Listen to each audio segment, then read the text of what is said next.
Kei te haere tētahi rōpū mātanga reo Māori ki te Aporo Nui, ki te āwhina i etahi atu iwi taketake, ki te whakaora i o rātou reo.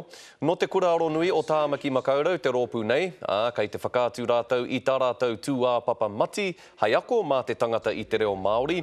Kei te toro rātou i te whare wānanga o te Aporo Nui, te runanga o te whakakotahitanga o te ao, me Nessa. Toko maha mātou kei te haere, ko e tahi o rātou ko ngā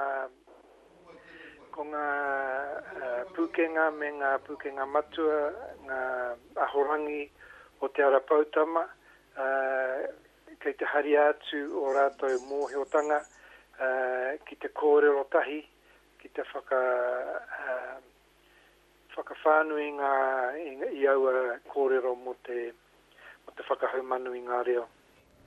Hei te rā hina te rōpū nei, we he atu ai.